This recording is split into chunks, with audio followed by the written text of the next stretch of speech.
अब मैं मर भी जाऊं तो कोई गम नहीं, आसपास के किसी गांव में कॉलेज ना होने से मुझे पढ़ने के लिए शहर आना पड़ा।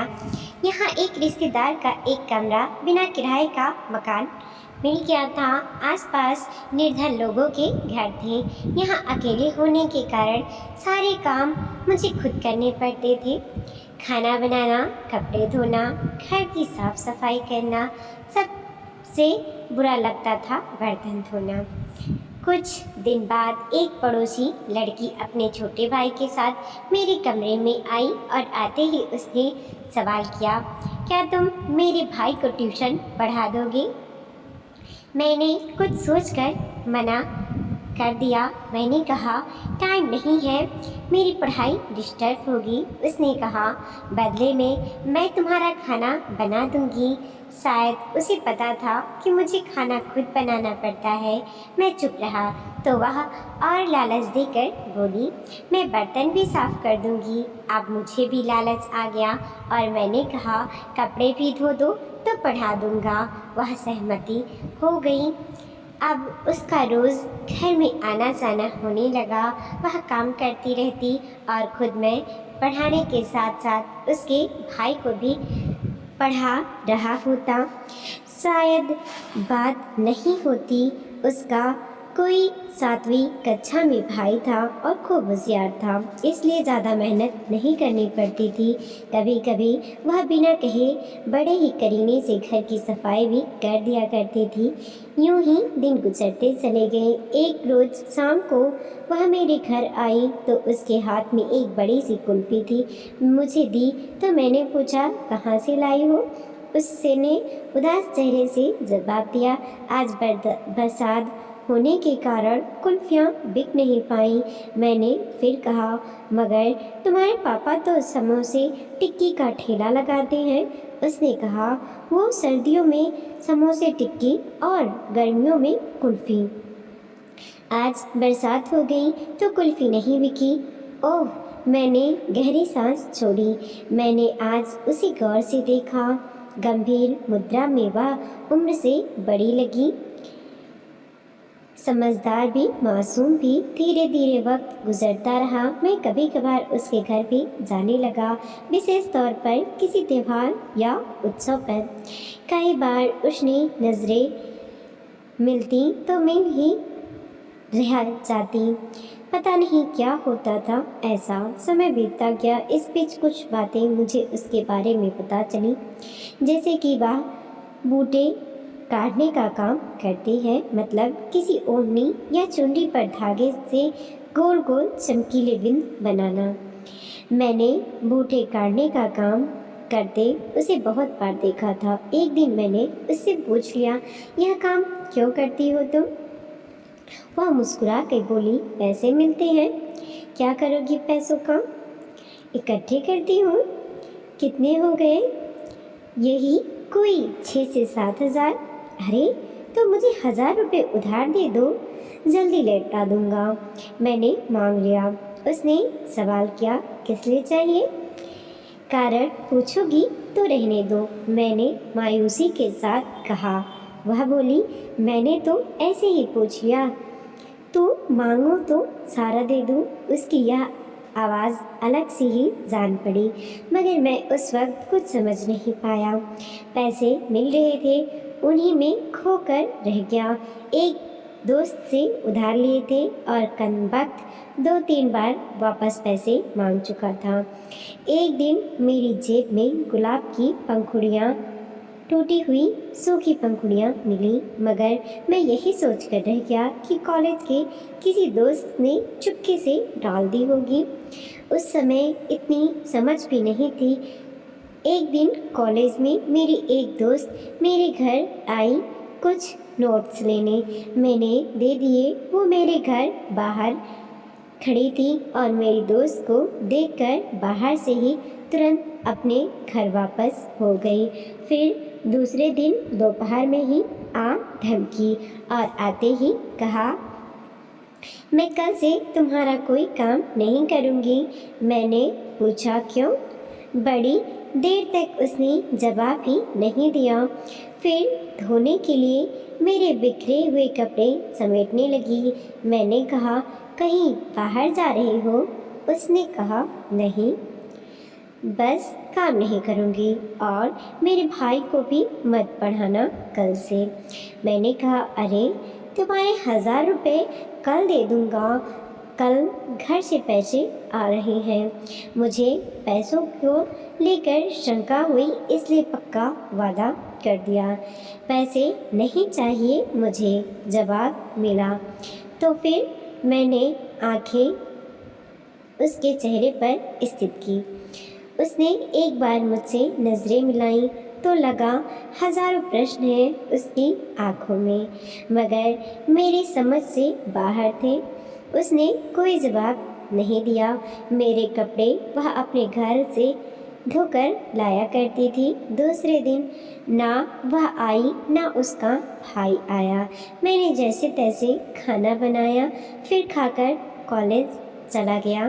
दोपहर को आया तो सीधा उसके घर चला गया, यह सोचकर कि कुछ कारण तो पता चले। काम नहीं करने का उसके घर पहुंचा तो पता चला कि बीमार है। छप्पर के नीचे पड़ी चारपाई पर लेटी थी, अकेली। घर में उसकी मम्मी थी जो काम में लगी थी। मैं उसके पास पहुंचा तो उसने करवट बदलकर मुंह फेर लिया।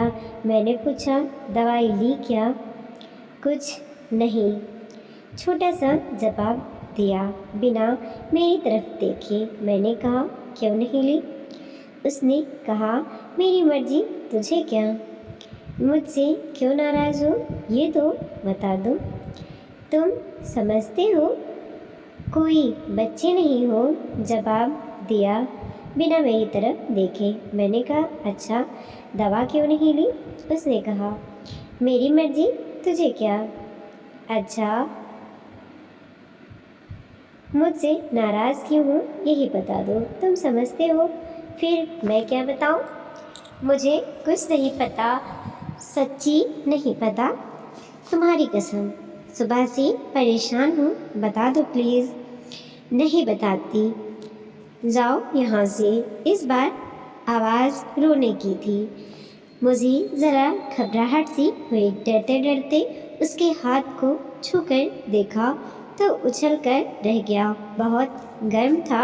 मैंने उसकी मम्मी को पास बुलाकर बताया। फिर हम दोनों उसे हॉस्पिटल ले गए। डॉक्टर ने दवाई दी और एडमिट कर लिया। कुछ जांच वगैरह होनी थी क्योंकि शहर में 1-2 डेंगू के मामले आ चुके थे। मुझे अब चिंता होने लगी थी। उसकी माँ घर चली गई उसके पापा को बुलाने। मैं उसके पास अकेला था। बुखार ज़रा कम हो गया था। वह गुमसुम सी लेटी थी और दीवार को एकटक घूरे जा रही थी। मैंने उसके चेहरे को सहलाया तो उसकी आंखों में आंसू आ गया और मेरे भी। मैंने भरे गले से पूछा, बताओगी नहीं? उसने आंखों में आंसू लेकर मुस्कुरा कर कहा, अब बताने की ज़रूरत नहीं है। पता चल गया कि तुझे मेरी परवाह है ना? मेरे ओठों से अपने आप ही एक अलफ्ज़ निकला, बहुत। उसने कहा, बस अब मैं मर भी जाऊं तो कोई गम नहीं। उसने ऐसे मेरे हाथ को कसकर दबाते हुए कहा। उसके इस वाक्य को कोई प्रत्युत्तर मेरे लबों से नहीं निकल सका, मगर आगे प्रत्युत्तर को संभाल न सकी। बरस पड़ी। वह उठकर बैठ गई और बोली, रोते क्यों हो पागल? मैंने जिस दिन पहली बार तेरे लिए रोटी बनाई थी उस दिन से चाहती हूँ तुझे। एक तू था पागल, कुछ समझने में इतना वक्त लगा दिया। मुझे उसने अपने साथ मेरे आंसू भी पूछे। थोड़ी देर में उसके घर वाले आ गए। रात हो गई थी। उसकी हालत में कोई सुधार नहीं हुआ। देर रात तक उसकी बीमारी की रिपोर्ट आ गई। पता चला कि उसे डेंगू है। यह जानकर आग सी लग गई मेरे सीने में। खून की कमी हो गई थी उसे, पर ईश्वर की कृपा से मेरा खून मैच हो गया था उससे। 2 बोतल खून दिया मैंने तो ज़रा सुकून सा मिला दिल को। उस रात वह अचेत सी रही। बार बार अचेत अवस्था में उल्टियाँ कर देती थी। मैं 1 मिनट भी नहीं सोया उस रात। डॉक्टरों ने दूसरे दिन बताया कि रक्त में प्लेटलेट्स की संख्या तेज़ी से कम हो रही है। खून और चढ़ाना होगा। मैंने अपना और खून देने का आग्रह किया, मगर रात को देने के कारण डॉक्टर ने मना कर दिया। मैंने मेरे कॉलेज के 2-4 दोस्तों को बुलाया। साले 10 एक साथ आ गए। खून दिया, हिम्मत बढ़ाई। पैसों की ज़रूरत हो तो देने का आश्वासन दिया और चले गए। उस वक्त पता नहीं चला कि दोस्त होना भी कितना ज़रूरी है। पैसों की कमी नहीं थी, घर से आ गए थे। अगली रात को वह कुछ ठीक दिखी और बातें भी करने लगी। रात को सब सो गए थे, पर मैं उसके पास बैठा जगा रहा था। उसने मुझसे कहा, बीमार मैं हूँ, तू नहीं। ऐसी हालत क्यों बना ली है तुमने? मैंने कहा, तू ठीक हो जा पहले, मैं तो नहाते ही ठीक हो जाऊँगा। उसने उदास होकर पूछा, एक बात बताओ। मैंने कहा, क्या? उसने कहा, मैंने एक दिन तुम्हारी जेब में गुलाब डाला था, तुझे मिला? मैंने कहा, गुलाब की पंखुड़ियाँ मिली थी? हाँ। उसने कहा, कुछ समझे थे? नहीं। क्यों? सोचा था कॉलेज के किसी दोस्त का मजाक है। और वो रोटियाँ कौन सी? दिल के आकार वाली? वो अब समझ में आ रहा है। बुद्धू हो? हाँ, मैंने कहा। फिर वह हंसती रही काफ़ी देर तक, निश्चल मासूम हंसी। कल सोए थे क्या? नहीं। अब सो जाओ, मैं ठीक हूँ, मुझे कुछ ना होगा। सचमुच नींद तो आ रही थी, मगर मैं सोया नहीं।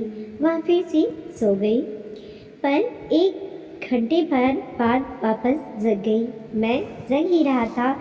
सुनो। हाँ, मैं अलसाया सा बोला।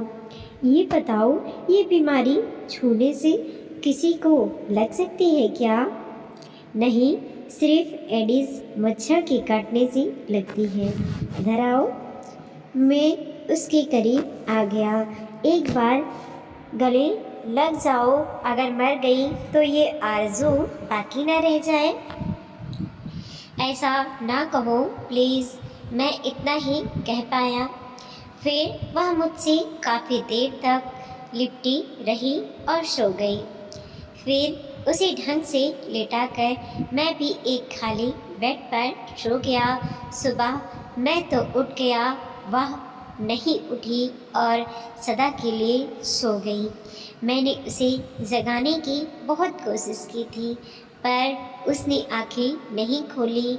वह संसार को और मुझे छोड़कर इस दुनिया से जा चुकी थी, रोता बिलखता छोड़कर। मगर एक सीख देकर, प्यार करने वाले इंसान की सदा कद्र करें। प्यार एक ऐसा एहसास है जिसे शब्दों में बयां नहीं किया जा सकता। एक दूसरे की परवाह, एक दूसरे की खुशियाँ ही सच्चा प्यार है। दुनिया में बेइंतहा चाहने वाले बहुत कम लोगों को नसीब होती हैं, और जिनके पास ऐसे लोग होते हैं उनकी ज़िंदगी इस धरती पर ही जन्नत होती है। वीडियो को लाइक कीजिए, कमेंट कीजिए और अपने दोस्तों के साथ ज़रूर शेयर कीजिए। चैनल पर नए हैं प्लीज़ सब्सक्राइब कीजिए और बेल नोटिफिकेशन दबाना बिल्कुल ना भूलें ताकि मेरा पहला वीडियो आप तक पहुंच सके।